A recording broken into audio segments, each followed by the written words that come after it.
안녕하세요. 원소를 소개하는 제니입니다.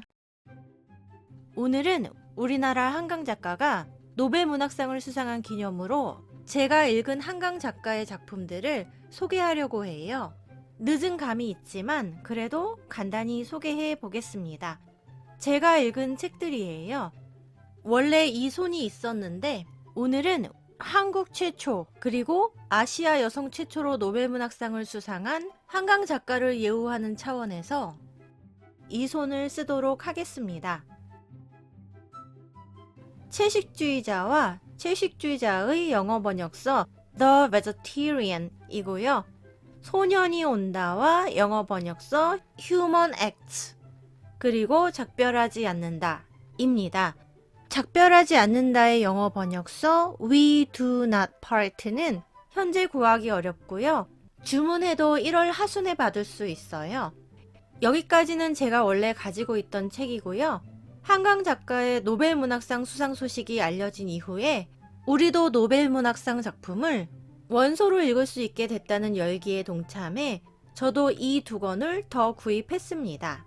한강 작가는 1970년생이고요. 1994년에 데뷔한 이래로 30여 년에 걸쳐서 활발한 작품 활동을 해왔는데요. 한강 작가의 프로필을 보니 수상 경력이 매우 화려했어요. 그래도 대표작을 꼽는다면 이 세 작품은 꼭 들어가지 않을까 싶어요. 그럼 먼저 세 작품의 줄거리를 간략하게 소개하고 어떤 작품을 어떤 분에게 추천하는지 간단히 얘기하도록 하겠습니다.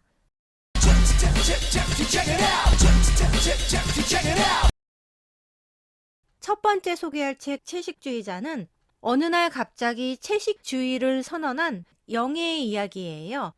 이 작품은 세 파트로 되어 있는데 첫 번째 파트는 영애의 남편의 시점에서 쓰여진 파트로 이렇게 시작합니다. 대부분의 작가들은 첫 문장에서 깊은 인상을 주고 싶어 할 텐데요. 채식주의자의 첫 문장은 제가 꼽은 가장 인상적인 첫 문장이에요. 이 한 문장으로 많은 걸 전달한 것 같아요. 결혼 전 남편이 영애를 아내로 선택한 이유는 영애가 너무나 평범했기 때문이에요. 개성 없는 외모에 말수도 적고 무난한 성격의 영애 앞에서 남편은 약속에 늦어도 배가 나와도 성적 컴플렉스가 있어도 긴장하지 않아도 될 것 같았거든요. 이 여자라면 결혼 생활 무난하겠다 싶었어요. 그래서 결혼을 했고 남편의 기대대로 평탄한 결혼 생활을 해왔는데 결혼 5년 차인 어느 날 갑자기 영애가 냉장고 속의 고기와 생선, 계란 등을 다 버리며 채식주의를 선언합니다. 평범하기 짝이 없는 아내가 유별나게 채식주의자라니 남편은 내가 알던 아내가 맞나 싶어요. 이후 영애의 채식주의 선언은 이 부부뿐만 아니라 영애의 친정 식구들까지 가족 전체에 엄청난 파장을 불러일으킵니다. 이 작품은 채식주의자, 몽고 반점, 나무 불꽃 세 편의 중편 소설을 엮은 연작 소설인데요. 각각 영애의 남편, 영애의 형부, 영애의 언니가 바라보는 영애의 이야기예요. 1부는 현실적인 장면들이 많고요. 2부, 3부로 갈수록 영애의 내면이 추상적으로 표현되는 부분이 늘면서 전체적으로는 이해하기 쉬운 책이라고 할 수는 없는데요. 그럼에도 불구하고 빠져들게 되는 책입니다. 두 번째 작품 소년이 온다는 1980년 5월에 있었던 광주 민주화 운동을 배경으로 하고 있어요. 이곳은 광주. 몇 차례 있었던 군인들의 총격으로 난리가 난 상황이에요. 전날에도 군인들의 총격에 사람들이 이리저리 도망치느라 거리는 아수라장이었는데 그 속에 중학교 3학년 동호와 친구 정대가 있었어요. 그리고 난리통에 동호는 잡고 있던 정대의 손을 놓쳤는데 그 후로 정대를 찾을 수가 없어요. 그런데 동네 사람이 정대가 총을 맞고 쓰러지는 걸 봤다고 해요. 그래서 다음날 동호는 도청의 민원봉사실에 갑니다. 당시에 죽은 사람들의 시신을 도청 민원봉사실 복도에 쭉 눕혀 놓았었는데 정대의 시신도 거기에 있지 않을까 싶어서예요. 동호는 정대를 찾지는 못하지만 그날 이후로 매일 도청에 가서 사람들이 시신을 찾도록 돕는 일을 합니다.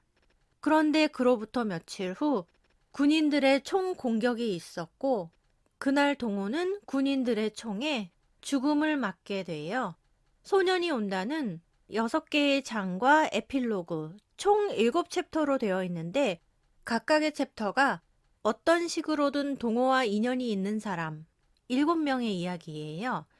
7사람의 이야기를 통해 인간이란 어떤 존재인지 느껴보시기 바랍니다. 작별하지 않는다는 1948년 제주 4.3 사건을 소재로 쓰여졌어요. 이 작품의 화자는 직업이 작가인 경하인데 한강 작가가 투영된 인물인 것 같아요. 저는 완전히 경하가 한강 작가라고 여기면서 읽었어요. 경하는 광주 민주화 운동을 소재로 한 작품을 써서 출판을 했고 그 후로 4년이라는 시간이 지났는데요. 아직도 엄청난 트라우마에 시달리고 있어요. 몇 년 동안 그렇게 아픈 이야기를 취재하고 글을 썼는데 작품을 완성하고 나면 괜찮아지겠지 한 건 너무나 순진한 생각이었죠. 피폐해진 정신으로 인해 사랑하는 사람들과의 관계도 무너졌어요. 그러던 어느 날 제주도에 살고 있는 친구 인선에게서 연락이 와요. 손을 다쳐서 급히 서울 병원에 와 있다고. 그래서 병문안을 갔는데 인선은 병원에 급히 오느라 키우는 앵무새를 못 챙겼다고 빨리 가서 물을 주지 않으면 앵무새가 죽을 거라고 당장 제주도로 가 달라고 부탁합니다. 이에 경아는 아무 준비도 없이 그 길로 제주도로 향하는데요. 그날 제주도 날씨가 눈보라가 심하고 무척 안 좋아요. 밤늦게 제주도 인선의 집에 겨우겨우 도착한 경아는 눈보라에 전기도 끊기고 불을 안 떼서 냉랭하기 짝이 없는 방에 누워 있는데 꿈인지 생신지 환영인지 실제인지 눈앞에 인선이 나타납니다. 그리고 인선의 가족이 얽힌 제주 4.3 사건에 대한 이야기들을 들려줘요. 이 작품은 매우 사실적인 요소들과 판타지적인 요소가 섞여 있어서 아주 오묘하고 인상적인 작품이에요. 이 작품들이 깊은 의미를 담고 있기 때문에 의미를 강조하다 보니 너무 심오하거나 지루해서 읽기 힘들지 않을까 생각할 수 있는데요. 문학작품으로서 충분히 재미있습니다. 집중하게 하는 힘이 있고 끝까지 호기심 가지고 읽을 수 있도록 잘 끌고 가는 작품들이었어요. 자, 그럼 세 작품 중에서 어떤 작품을 먼저 읽을까 하신다면 우선 세 권을 다 읽을 계획인 분들은 쓰여진 시간의 순서대로 읽으시기를 추천합니다. 이 작품들은 각기 독립적인 작품이지만 어떤 식으로든 연결되어 있기 때문에 쓰여진 순서대로 읽으면 작품을 더 깊이 이해할 수 있을 것 같아요. 특히 이 두 권은 더욱 밀접하게 연결되어 있어서 먼저 읽고 읽으시기를 추천합니다. 다음, 우선 한 권만 읽어보겠다 하는 분들에게는 소년이 온다를 추천하고 싶어요. 가장 호불호가 없을 것 같고 처음부터 끝까지 긴 호흡으로 가는 게 아니라 7개의 챕터가 마치 7편의 단편 같기도 해서 평소에 독서를 자주 하지 않던 분들도 어렵지 않게 읽을 수 있을 것 같은 작품이에요. 마지막으로 우리 영어 원서를 읽으시는 분들, 혹시 한국어 원서를 읽을까, 영어 번역서를 읽을까 고민하신다면 한국인이 한국어로 읽을 때 느낄 수 있는 미묘한 감정들이 있는 것 같아요. 특히 한강 작가는 글을 쓸 때 단어 하나하나를 매우 고민하는 작가라고 해요. 그러니 한국어로 읽으면서 단어 하나하나의 맛을 느껴보시기 바랍니다. 물론 한국어로도 읽고 영어 번역서도 읽어보시면 더욱 좋습니다.